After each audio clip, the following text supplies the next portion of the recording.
নমস্কাৰ। তৃতীয় বৰ্গ আৰু চতুৰ্থ বৰ্গৰ যি পৰীক্ষা হ'ব গৈ আছে, এই পৰীক্ষাৰ প্ৰশ্ন কাকতখন কেনেকুৱা হ'ব পাৰে এই বছৰ অৰ্থাৎ 2024 চনৰ প্ৰশ্ন কাকতখন কেনেকুৱা হ'ব পাৰে তাৰ এখন মডেল কুৱেশ্যন পেপাৰ আমি ইয়াত আজি লৈ আহিছোঁ। বলকচোন আমি পোনে পোনে মডেল পেপাৰখন চাই লওঁ। ইয়াত প্ৰথম প্ৰশ্নটিত সুধিছে যে তীৰ্থাংকৰ শব্দটো নিম্নলিখিত কোনটোৰ সৈতে সম্পৰ্কিত? ইয়াতে জৈন ধৰ্ম দিয়া আছে, বৌদ্ধ ধৰ্ম, হিন্দু ধৰ্ম আৰু শিখ ধৰ্ম। তো আমি জানো যে তীৰ্থাংকৰ শব্দটো জড়িত হৈছে জৈন ধৰ্মৰ সৈতে আৰু জৈন ধৰ্মত কেইজন তীৰ্থাংকৰ আছে? 24, ৰাইট? 24জন তীৰ্থাংকৰ জৈন ধৰ্মত পোৱা যায়। ঠিক আছে। 2 নম্বৰ প্ৰশ্নটিত কি হৈছে? উত্তৰ পূব ভাৰতৰ কোনখন ৰাজ্যৰ সীমা বাংলাদেশৰ সীমাৰ সৈতে সংলগ্ন নহয়? তো এইটো প্ৰশ্নৰ উত্তৰ আমি কিদৰে দিম? আমি পোনে পোনে এই মানচিত্ৰলৈ লক্ষ্য কৰিব লাগিব। ইয়াত উত্তৰ পূৰ্বাঞ্চলৰ ৰাজ্য অৰুণাচল প্ৰদেশ বাংলাদেশৰ সীমাৰ সৈতে বাউণ্ডাৰী শ্বেয়াৰ কৰা নাই, নাগালেণ্ডে শ্বেয়াৰ কৰা নাই, মণিপুৰে কৰা নাই। তো শ্বেয়াৰ কোনে কোনে কৰিছে? মিজোৰাম, ত্ৰিপুৰা, মেঘালয়া আৰু অসম। অসম, মেঘালয়, ত্ৰিপুৰা, মিজোৰাম এই 4খন ষ্টেটে বাউণ্ডাৰী শ্বেয়াৰ কৰিছে কাৰ সৈতে? বাংলাদেশৰ সৈতে। গতিকে আমাৰ কুৱেশ্যন পেপাৰত কি কৈছে? মণিপুৰ, ত্ৰিপুৰা। আমি পালোঁ যে ত্ৰিপুৰাই বাউণ্ডাৰী শ্বেয়াৰ কৰে, গতিকে আমি ত্ৰিপুৰা অপশ্যনটো শুদ্ধ হ'ব নোৱাৰে। মেঘালয়ে বাউণ্ডাৰী শ্বেয়াৰ কৰি আছে, মিজোৰামেও বাউণ্ডাৰী শ্বেয়াৰ কৰি আছে, অকল মণিপুৰে বাউণ্ডাৰী শ্বেয়াৰ কৰা নাই, গতিকে শুদ্ধ উত্তৰ মণিপুৰ। ইয়াতে 3 নম্বৰ প্ৰশ্নটিত কৈছে নিম্নলিখিত বিকল্পসমূহৰ ভিতৰত অমিল শব্দ কোনটো? অপশ্যন আছে গেংটক, আগৰতলা, ইম্ফল, ডিমাপুৰ। এতিয়া চাবা, গেংটক হৈছে এটা প্লেচ, ৰাইট? ইম্ফল এটা ৰাজধানী। ইম্ফল কাৰ ৰাজধানী? মণিপুৰৰ ৰাজধানী। ডিমাপুৰ নাগালেণ্ডৰ ৰাজধানী, ৰাইট? আগৰতলা ত্ৰিপুৰাৰ ৰাজধানী। অকল গেংটক শব্দটি ৰাজধানী নহয়, গতিকে ই এটা বিকল্প বিপৰীতধৰ্মী শব্দ হ'ল, গতিকে গেংটক শুদ্ধ উত্তৰ হ'ব, ৰাইট? পৰৱৰ্তী প্ৰশ্ন। 4 নম্বৰ প্ৰশ্নত সুধিছে লাই হাৰাওবা উৎসৱটি নিম্নলিখিত কোনটো বা কোন জনগোষ্ঠীৰ সৈতে সম্পৰ্কিত? এই লাই হাৰাওবা মণিপুৰৰ এটা জনগোষ্ঠী মৈতেই। এই মৈতেইসকলে এই উৎসৱটি পালন কৰে। এই ধৰণৰ এটা নৃত্য মণিপুৰৰ মৈতেইসকলে উদযাপন কৰে, যাক লাই হাৰাওবা বুলি কোৱা হয়, ৰাইট? মণিপুৰৰ মৈতেই কমিউনিটিসকলে এই উৎসৱটি পালন কৰে। ঠিক আছে। নেক্সট কুৱেশ্যন 5 নম্বৰ প্ৰশ্নত কি কৈছে যে কাংলা দুৰ্গটো উত্তৰ পূব ভাৰতৰ কোন ঠাইত অৱস্থিত? এইটো মণিপুৰত অৱস্থিত, কিন্তু অপশ্যনত মণিপুৰ নাই, মণিপুৰৰ ৰাজধানী ইম্ফল আছে, গতিকে আমি ইম্ফল অপশ্যন দি কাৰেক্ট বুলি ট্ৰিক কৰিব পাৰোঁ। ইয়াত লক্ষ্য কৰিব মণিপুৰৰ যিটো কাংলা ফৰ্ট, এইটো দেখিবলৈ এনেকুৱা ধৰণৰ কাংলা ফৰ্ট। ইয়াৰ ভিতৰ অংশ এইটো কাংলা, ইম্ফল, মণিপুৰ, ৰাইট? এই ধৰণৰ দেখিবলৈ পোৱা যায়। কুৱেশ্যন 6 নিম্নলিখিত সমূহৰ কোনটো এক শুদ্ধ বিবৃতি নহয়? এইটো খুব মনোযোগ দি শুনিব। সুন্দৰবন বদ্বীপ বিশ্বৰ সৰ্ববৃহৎ মেনগ্ৰোভ বনাঞ্চলটো অৱস্থিত, ৰাইট? এইটো শুদ্ধ। বিশ্বৰ সৰ্ববৃহৎ মেনগ্ৰোভ বনাঞ্চল পশ্চিমবংগত অৱস্থিত সুন্দৰবন ডেল্টাতেই পোৱা যায়, এইটো শুদ্ধ। চীন দেশ হৈছে বিশ্বৰ সৰ্ববৃহৎ অভ্ৰ ইংৰাজীত যাক মাইকা বুলি কোৱা হয়, ৰাইট? উৎপাদনকাৰী দেশ, এয়াও শুদ্ধ। চবতকৈ বেছি মাইকা উৎপাদন হয় চীনত। নেক্সট ইষ্টাৰ দ্বীপে হৈছে এটা ভূমি অঞ্চল যিটো ভাৰতৰ ভূ গোলকীয় বিপৰীত স্থানত অৱস্থিত। তাৰমানে কি কৈছে, এই যিটো ইষ্টাৰ দ্বীপটো খুব এটা গুৰুত্বপূৰ্ণ দ্বীপ দেই। এই ইষ্টাৰ দ্বীপটো আমাৰ যিটো পেচিফিক অ'চেনৰ মাজত পোৱা যায়। এইখিনি এৰিয়াত আমাৰ ভাৰতবৰ্ষখন আছে, আৰু ঠিক তাৰ বিপৰীত অংশত পেচিফিক অ'চেনৰ মাজত কি পোৱা যায়? ইষ্টাৰ দ্বীপ পোৱা যায়। তাত কিছুমান টেৰাকোটা আকৃতিৰ অৱয়ব কিছুমান সৃষ্টি হয়, দেখিবলৈ যেন টেৰাকোটা মূৰ্তি বনাই থৈছে তেনেকুৱা দেখি। এই অৱয়ব আকৃতিৰ যিটো দ্বীপ, সেইটো ক'ত পোৱা যায়? ঠিক ভূগোলকীয় বিপৰীত চাইডে ভাৰতবৰ্ষৰ ঠিক বিপৰীত চাইডে পোৱা যায় পেচিফিক অচেনত ৰাইট গতিকে এইটো শুদ্ধ উত্তৰ 4 নম্বৰত কি কৈছে ডি অপশ্যন ডি ভাৰতৰ সৰ্ববৃহৎ লুণীয়া হ্ৰদ গুজৰাটত অৱস্থিত এইটোত অলপ কনফিউজ আছে ইয়াৰ ডি নম্বৰ অপশ্যনটো ইয়াত যিটো গুজৰাট বুলি কৈছে আচলতে এইটো গুজৰাটত নাই আমাৰ যিটো ৰাজস্থানৰ যিটো চাম্বাৰ লেক এই চাম্বাৰ লেকত চবতকৈ বেছি লুণীয়া হ্ৰদ বুলি জনা যায় আচলতে চাম্বাৰ লেকহে হ'ব এইটো গুজৰাট নহয় এইটো ৰাজস্থান হ'ব লাগিছিল গতিকে অপশ্যন ডিটো কি হ'ব ইয়াত অশুদ্ধটো ক'ব দিছিলে নহয় গতিকে অপশ্যন ডি শুদ্ধ উত্তৰ হ'ব ঠিক আছে 7 নম্বৰ প্ৰশ্নত কি সুধিছে যে ভাৰতবৰ্ষৰ বা ভাৰতৰ নিৰ্বাচন আয়োগৰ মতে ৰাষ্ট্ৰীয় দল হিচাপে স্বীকৃতি পাবৰ বাবে কোনো এখন ৰাজনৈতিক দল কমেও কিমানখন ৰাজ্যত স্বীকৃত ৰাজনৈতিক দল হিচাপে গণ্য হ'ব লাগিব তাৰমানে কোনো এটা দল যদি সেইটো অৰাজনৈতিক পাৰ্টিৰ বাহিৰৰ নিৰ্দলীয়ভাৱেও হ'ব পাৰে নতুবা আঞ্চলিক দল হ'ব পাৰে আৰু সেই দলসমূহ যদি ৰাষ্ট্ৰীয় দল হিচাপে স্বীকৃতি পাব লগা হয় তেতিয়াহ'লে অতি কমেও 4খন ষ্টেটত তেওঁলোকে চৰকাৰ গঠন কৰিব লাগিব ৰাইট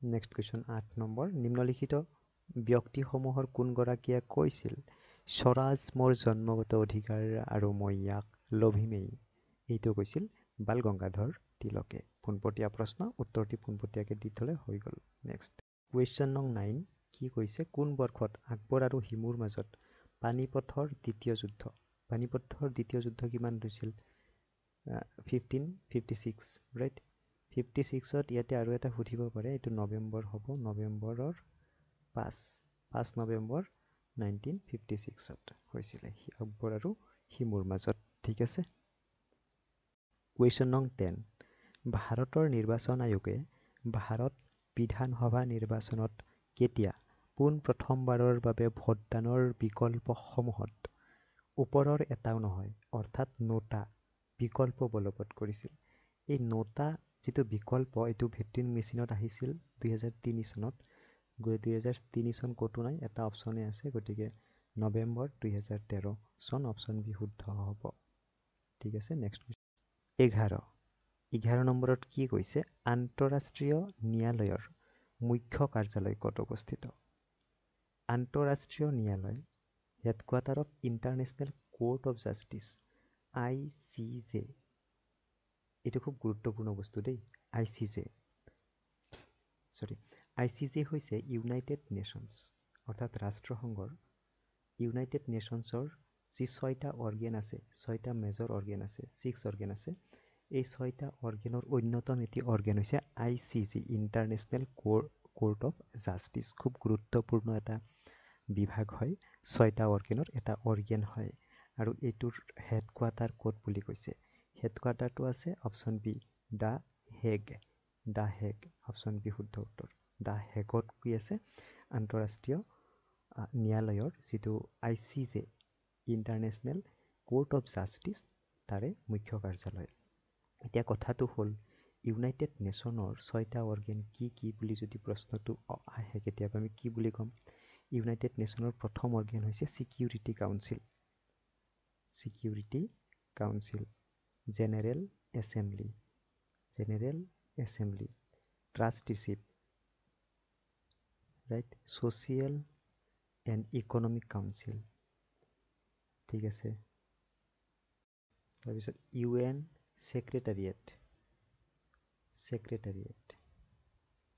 ৰাইট আৰু কেইটা হ'ল এটা দুটা 3 4 5টা আৰু এটা হৈছে ICC international court of justice এই 6টা মুখ্য অৰ্গেন ইউনাইটেড নেশ্যনৰ ৰাষ্ট্ৰসংঘৰ ঠিক আছে এই 6টা মনত ৰাখি থ'লে হ'ল Security Council General Assembly Trusteeship Social and Economic Council United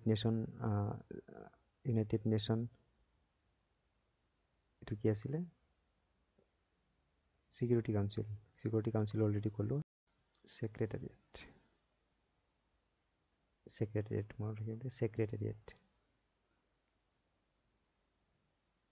আৰু ICJ international court of justice ঠিক আছে এই 6টা গুৰুত্বপূৰ্ণ অৰ্গেন নেক্সট কুৱেশ্যন 12 ইয়াত কোৱা হৈছে ৰাওলাট আইনত নিম্নলিখিত সমূহৰ কোনটো পদক্ষেপ অন্তৰ্ভুক্ত আছিল? বিদেশী সামগ্ৰীৰ বাধ্যতামূলক ক্ৰয়, এইটো নহয়। খাদ্য সামগ্ৰীৰ সীমাবদ্ধতা, বিদেশ ভ্ৰমণ সীমা, এইবিলাক নহয়। এইটো বিচাৰ অবিহনে কাৰাবাস, ইমপ্ৰেজন উইদাউট ট্ৰায়েল। এইটো আছিল চবতকৈ ভয়ানক এটা আইন, যিহেতু ইংৰাজসকলে ভাৰতীয়সকলৰ ওপৰত জাপি দিছিল। Right.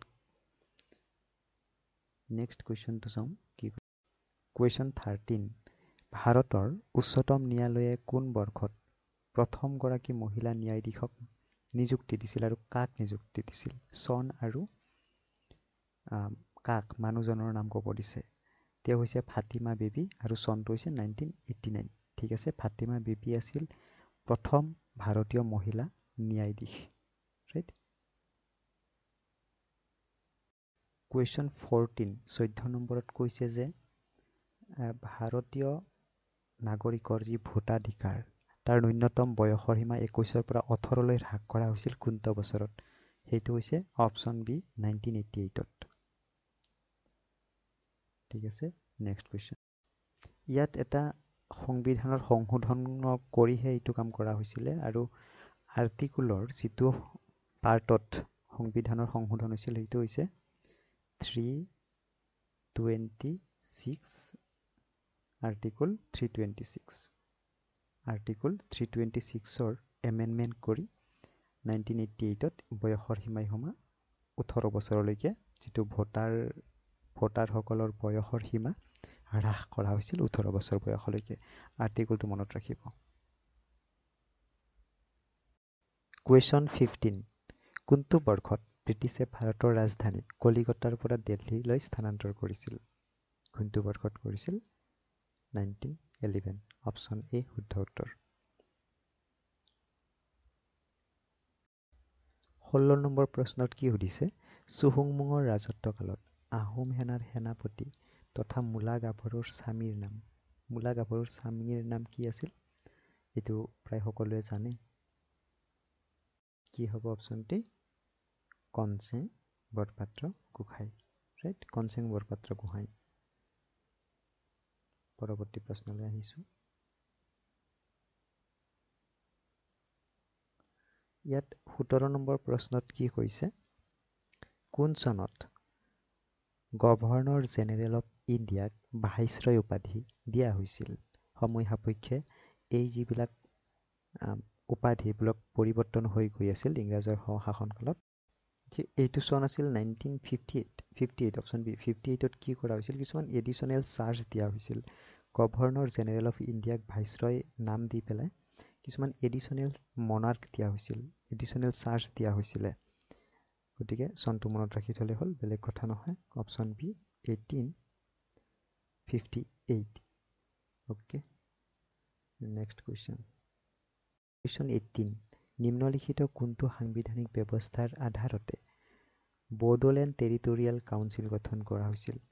Bodoland territorial council BTC গঠন কৰা হৈছিল। এইটো সংবিধানৰ অন্তৰ্গত যিটো 6ষ্ঠ অনুসূচী চিডুল 6ৰ অন্তৰ্গত এটি বিষয়।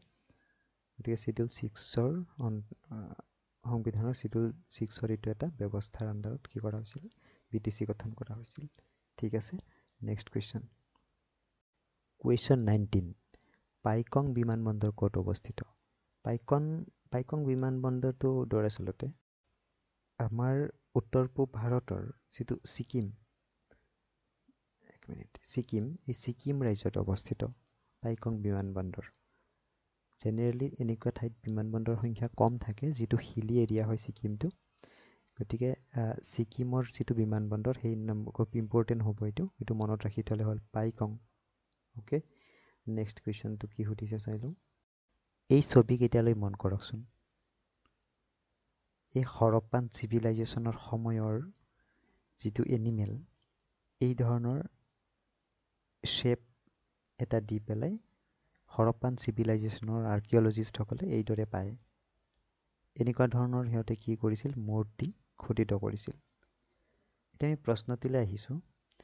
ইয়াত কৈছে যে হৰপ্পা খননৰ সকলো স্থলতে উমৈহতীয়াভাৱে প্ৰাপ্ত প্ৰাণীৰ চিত্ৰটি হৈছে গাই, বাঘ, হাতী, এশিঙীয়া হাঁড়।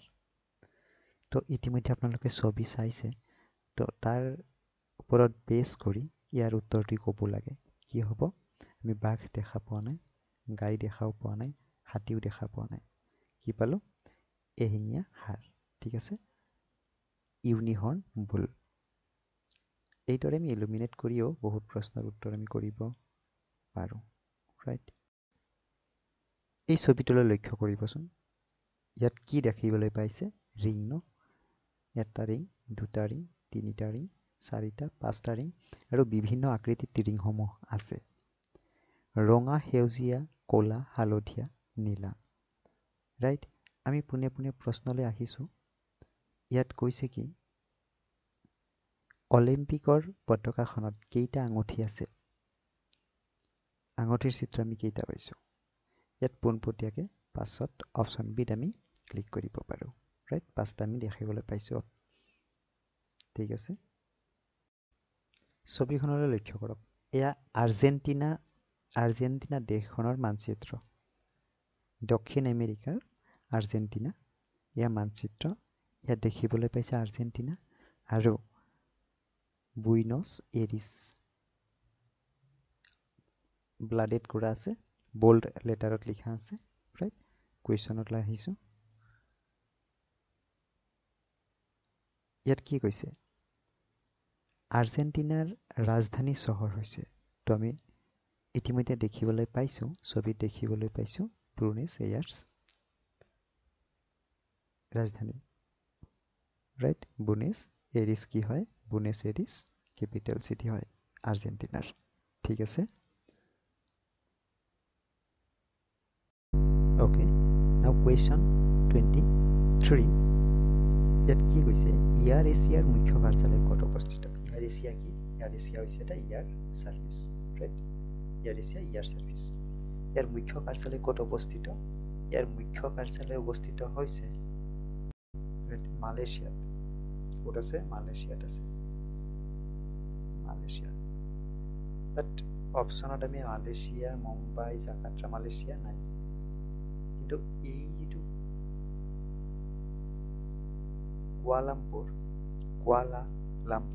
কুৱালালামপুৰটো মালয়েছিয়াৰে অন্তৰ্গত এটি চিটি হয়। গতিকে অপশ্যন বি ইয়াৰ কি হ'ব? শুদ্ধ উত্তৰ হ'ব। ইংৰাজীত ইয়াৰ টাৰ্মটো শুদ্ধকৈ আছে, ইংৰাজীত চাই ল'ব এবাৰ। এইটো কাউলালামপুৰ। এই কাউলালামপুৰ চিটিতে কি আছে? এয়াৰ এছিয়াৰ হেডকোৱাৰ্টাৰ। ক'ত আছে? মালয়েছিয়াত আছে। মালয়েছিয়াত আছে।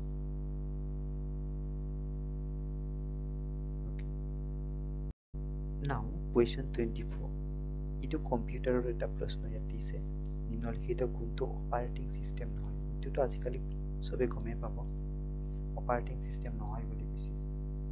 Linux, Ubuntu, windows 11, Microsoft office. এতিয়া চাব, উইণ্ড'জ 11 এইটোতো সকলোৱে জানো এটা উইণ্ড'জ হয়, উইণ্ড'জ বুলি লিখাই আছে। উইণ্ড'জ মানে অপাৰেটিং ছিষ্টেম। নেক্সট লিনাক্সটো হৈছে অপেন চ'ৰ্চ বুলি কয়। এইটো অপেন চ'ৰ্চ অপাৰেটিং ছিষ্টেম। এইটো গভৰ্ণমেণ্টৰ পৰা পুৰা অপেন ফ্ৰী ছাৰ্ভিচ হয়। উবুণ্টু কি হয়? অপেন চ'ৰ্চ হয়, এইটো ফ্ৰী হয়। এইটোৰ কাৰণে কোনো আমি পইচা পেড কৰিব নালাগে, আমি ফুল ভাৰ্চন ইউজ কৰিব পাৰোঁ।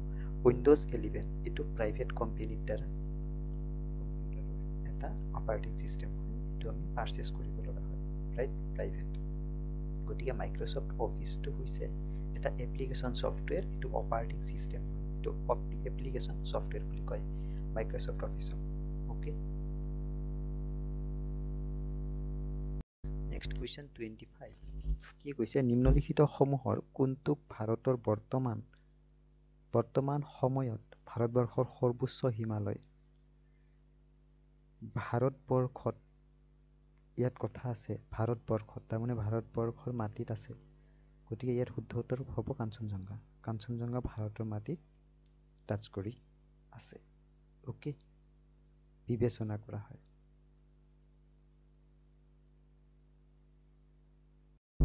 নেক্সট কুৱেশ্যন 26 কি কৈছে কোনখন পৌৰাণিক ভূগৰ্ভস্থ নদী প্ৰয়াগৰাজ ত্ৰিবেণী সংগমত গংগা যমুনাৰ নদীৰ সৈতে মিলন হোৱা বুলি গণ্য কৰা হয়? প্ৰয়াগৰাজ উত্তৰ প্ৰদেশত আছে নহয় জানো? উত্তৰ প্ৰদেশৰ যিটো পঞ্চপ্ৰয়াগ দেৱপ্ৰয়াগ বিষ্ণুপ্ৰয়াগ নন্দপ্ৰয়াগ এনেকৈ 5টা প্ৰয়াগ লগ লাগি শেষত পঞ্চপ্ৰয়াগ বুলি কোৱা যায়।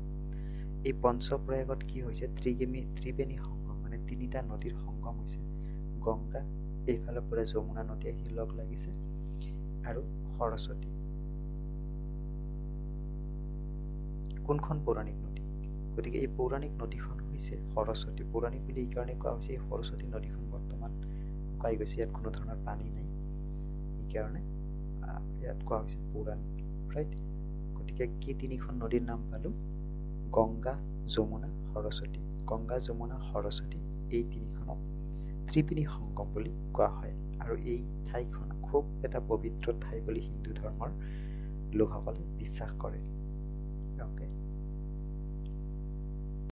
কুৱেশ্যন 27 এইটো খুব এটা সহজ প্ৰশ্ন ইয়াত দিছে। নিম্নলিখিত কোনবিধ কেৰেট একক ইউনিটটো কি কৈছে কেৰেটত কৈছে, কেৰেটত জোখা হয়। কি জোখো আমি? সোণ জোখো, সোণ কেৰেটত জোখা হয়। চবতকে ওপৰৰ যিটো কেৰেট সেইটো হৈছে 24 কেৰেট। 24 কেৰেটৰ সোণ অধিক কি বুলি জনা যায়? পিয়ৰ বুলি জনা যায়। তাৰপিছত আছে 22 কেৰেট, তেনেকৈ নামি আহে। 22 কেৰেটৰ সোণটো সচৰাচৰ মানুহে ব্যৱহাৰ কৰে।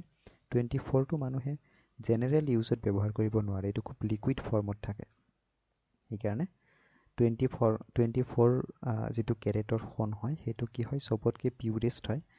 And then 22 carat for personal or domestic use, right? Question 28 important. অধ্যয়নৰ কোনটো শাখাই জীৱাশ্মৰ ওপৰত ফচিল ভিত্তি কৰি পৃথিৱী পৃষ্ঠৰ জীৱৰ ক্ৰমবিকাশৰ বিষয়বস্তু সামৰি লয়?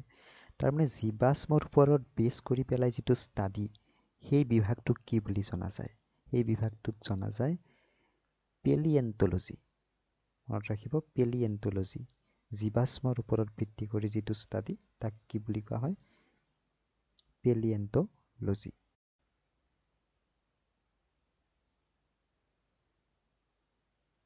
নেক্সট 29 কুৱেশ্যনত কি বুলি কৈছে? বায়ুমণ্ডলীয় চাপ জুখিবৰ বাবে কোনবিধ যন্ত্ৰ ব্যৱহাৰ কৰা হয়? সকলোৱে জানে? এইটো প্ৰশ্নৰ উত্তৰ কমেণ্টত ক'ব লাগে। Nanometre, barometer, হাইড্ৰমিটাৰ, অল্টোমিটাৰ। তো বায়ুৰ চাপ জোখা যন্ত্ৰটোৰ নাম হৈছে বেৰোমিটাৰ। অপশ্যন বি শুদ্ধ উত্তৰ। অ'কে, নেক্সট কুৱেশ্যন কি কৈছে?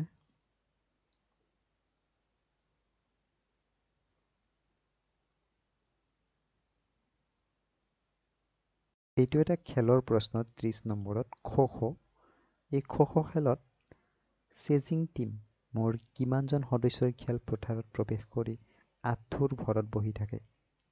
ইয়াত মুঠ 8জন থাকে, ৰাইট? অপশ্যনে 8জন থাকে।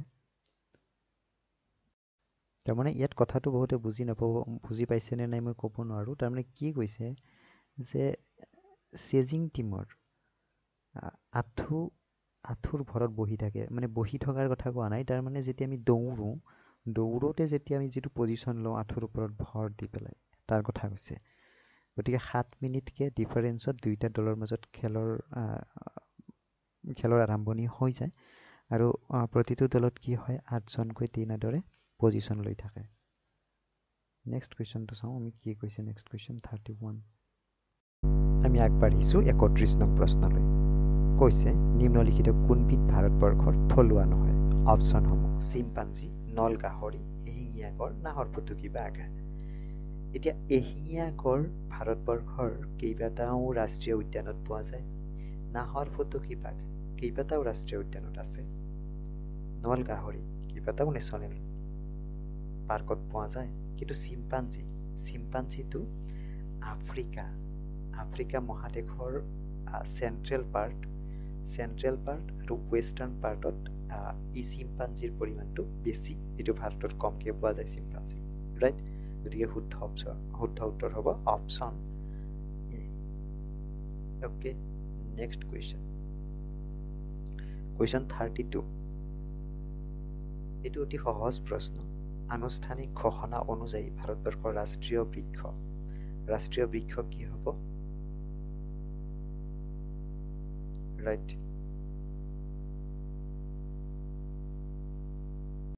এইটোত বহুতে কি কৰে, আহত গছ বুলি অপশ্যনটো দিব খুজিব, বাট ইট ইজ নট আহত, ইট ইজ বানেয়ান, বটবৃক্ষ, ইট ইজ বানায়ান দেই, বানায়ানহে হ'ব।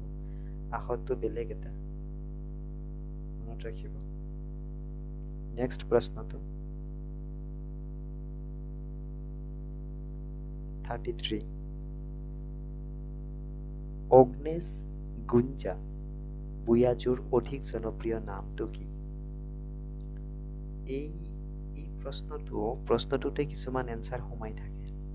এই যিটো নাম, এইটো ইণ্ডিয়ান নাম হ'বই নোৱাৰে। আমি এটা গেছ কৰিব পাৰোঁ, অনুমান কৰিব পাৰোঁ, হয়নে নহয়? এনেকুৱা এটা নাম যিটো আমি ভালদৰে স্পেল কৰিব নোৱাৰোঁ, ইণ্ডিয়ান নাম নহয়। গতিকে Bhagini Nivedita Indian, Arundhati Roy Indian, Mirabehn Indian, Mother Teresa. Right, শুদ্ধ অপশ্যনটো হ'ব option C, Mother Teresa. Right, next কুৱেশ্যনলৈ আহোঁ। কুৱেশ্যন 34। কোনগৰাকী ব্যক্তিয়ে টেলিগ্ৰাফৰ সংকেত আৱিষ্কাৰ কৰিছিল? তেওঁ কোন আছিল? Benjamin Franklin. যদি অপশ্যনটোত মই ভুল হোৱা নাই, বেঞ্জামিন ফ্ৰেংকলিন। যদি আপোনালোকৰ কিবা এইটো অলপ হেৰি থাকিব পাৰে, কমেণ্টত জনাব দেই।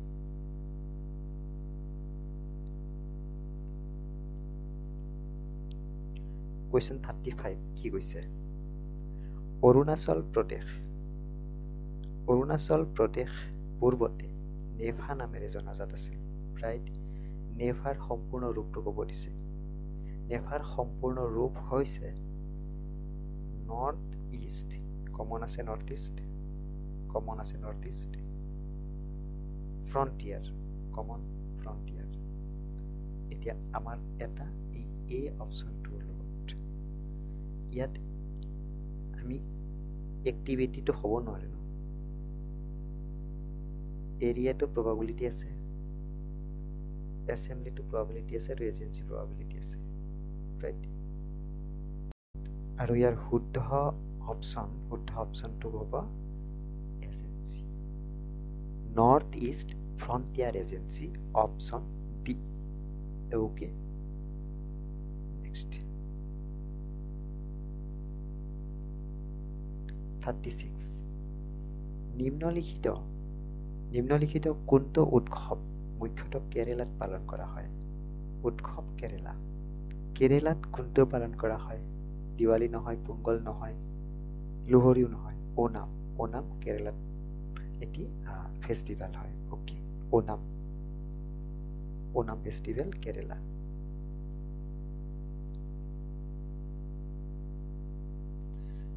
নেক্সট 27। জুবিন গাৰ্গে কোনখন বোলছবিত মুখ্য ভূমিকাত অভিনয় কৰিছিল? আমাৰ সকলোৰে প্ৰিয় ছিংগাৰ জুবিন গাৰ্গে মিছন চাইনা বোলছবিত মুখ্য ভূমিকাত অভিনয় কৰিছিল মিছন চাইনাত।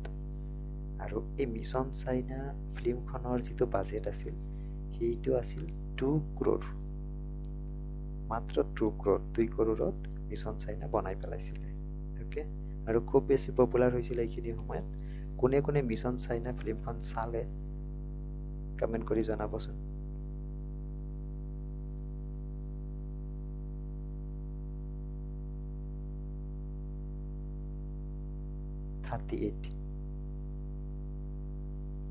খুব ইম্পৰ্টেণ্ট এটা কিতাপৰ নাম কৈছে, মালগুটি ডেইজ।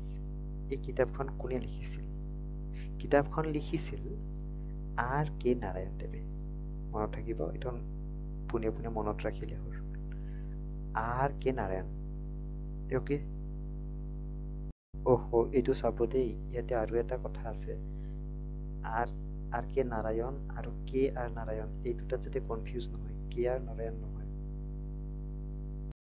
কে আৰ নাৰায়ণ অপশ্যনটো ভুল এইটো নহয় কিন্তু আৰ কে নাৰায়ণহে R K Narayan okay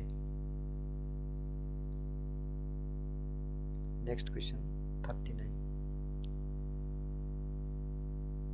drone drone হৈছে ড্ৰোন কি বুলি কৈছে অপশ্যন দি থৈছে আমাক চাৰিটা ৰাত্ৰি দৃষ্টি সম্পন্ন ড্ৰোনত ৰাত্ৰিৰ দৃষ্টি নহয় দিনতো দৃষ্টি থাকে অপশ্যন এইটো কাটিবই বাৰু আন্তঃনাক্ষত্ৰিক লেজাৰ মৰণাস্ত্ৰ এইটো ড্ৰোনটো মৰণাস্ত্ৰ নহয় মাৰণাস্ত্ৰ নহয় অপশ্যন কেনচেল বগুৱাই বাই যোৱা লেণ্ড মাইন ডিটেক্টৰ এইটো বগুৱাই নাযায় ন উৰি যায়তো অপশ্যন কেনচেল গতিকে আমি ইলিমিনেট কৰিও যদি প্ৰশ্নটোৰ উত্তৰ নাজানো আমি কৰিব পাৰোঁ মানৱবিহীন বায়ুসেনা এইটো অপশ্যন বাছি গ'ল গতিকে অপশ্যন ডি কি হ'ব শুদ্ধ উত্তৰ হ'ব আমি এবাৰ ইংৰাজী টাৰ্মকেইটা চাই লৈছোঁ ইয়াত ইংলিছ টাৰ্মটো বুজিবলৈ সহজ ন এইটো option D unmanned aerial vehicle এই aerial vehicle right it's an drone is an aerial vehicle এইটো মনত ৰাখিলে হ'ল unmanned aerial vehicle right 40 number প্ৰশ্নত কি কৈছে চোৱাচোন নিম্নোক্ত তালিকাৰ পৰা কোনগৰাকী ফুটবল খেলুৱৈ আছিল ইয়াৰ শুদ্ধ উত্তৰ হৈছে গিলবাৰ্টন চাংমা পোনে পোনে সময় নষ্ট নকৰি নেক্সট কুৱেশ্যনলৈ আগবাঢ়িছোঁ 41 কুৱেশ্যনত কৈছে নিম্নলিখিত কোনখন ৰাজ্যৰ সীমা অসমৰ সীমাৰ সৈতে সংলগ্ন নহয় পশ্চিমবংগৰ সীমা অসমৰ সৈতে লাগি আছে আমি মানচিত্ৰত বহুত ভালদৰে জানো নাগালেণ্ডৰ সীমা অসমৰ সৈতে লাগি আছে মিজোৰাম লাগি আছে ছিকিমখন অসমৰ সৈতে লাগি থকা নাই ছিকিমখন ৱেষ্ট বেংগল বিহাৰ এই দুখনৰ সৈতে লগ লাগি আছে ওকে পৰৱৰ্তী 42 কুৱেশ্যনত কি কৈছে আমি চাই লৈছোঁ 42 কুৱেশ্যনত কৈছে যে 2022 বৰ্ষৰ জানুৱাৰী মাহত অসমৰ এখন জিলা সৃষ্টি বুলি লিখিছে সিহঁতে সৃষ্টি হৈছিল বুলি লিখিছে এতিয়া নাম নিচান নাই বাৰু আচলতে ঘোষণাহে কৰা হৈছিল আৰু 2022 বৰ্ষত ঘোষণা কৰা জিলাখন হৈছে তামুলপুৰ যিটো চাব ডিভিজন বৰ্তমান এতিয়াতো নাই 2024 চনলৈকে তামুলপুৰখন জিলা হিচাপে ঘোষণা হোৱাৰ কোনো কথা নাই কিন্তু সেইখিনি সময়ত ঘোষণা কৰিছিল গতিকে তামুলপুৰ শুদ্ধ অপশ্যনটো শুদ্ধ হ'ব নেক্সট 43 আমি চাওঁ কি কৈছে যে 2021-22 বৰ্ষৰ এইটো বৰ্ষেৰ হৈ গ'ল বাংলা হৈ গ'ল অসমৰ বাজেট কোনে দাখিল কৰিছিল তো 2021-22 বৰ্ষত আমি জানো বিত্তমন্ত্ৰী কোন আছিল অজন্তা নেওগ গতিকে অজন্তা নেওগেই কি হ'ব শুদ্ধ অপশ্যন হ'ব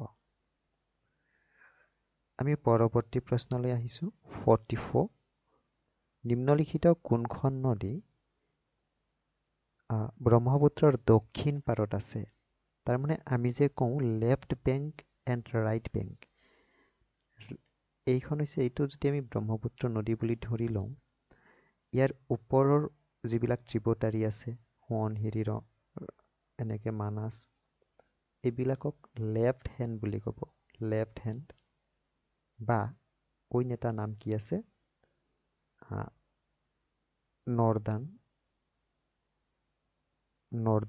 ট্ৰিবিউটাৰী আৰু এইটো লেফ্ট নহয় এইটো ৰাইট হেণ্ড ট্ৰিবিউটাৰী আৰু দক্ষিণ ফালত লেফ্ট হেণ্ড ট্ৰিবিউটাৰী বা কি বুলি ক'ব চাউদাৰ্ণ ট্ৰিবিউটাৰী বুলি ক'ব অ'কে তো সোৱণশিৰি আমি জানো সোৱণশিৰি উত্তৰৰ পৰা আহে এনেকৈ আটাইতকৈ ডাঙৰ উপনদী মানাহখন উত্তৰে আছে ব্ৰহ্মপুত্ৰৰ গতিকে অপশ্যন এ আৰু বি আমি ডাইৰেক্ট কাটিব পাৰোঁ দিখৌখনো ইফালৰ পৰা আহে হয়নে গতিকে শুদ্ধ উত্তৰ কি হ'ব ৰঙা নদীত অলপ কনফিউজ আছে এই দুটা দিখৌ আৰু ৰঙা নদী আপোনালোকে কমেণ্ট কৰি জনাবচোন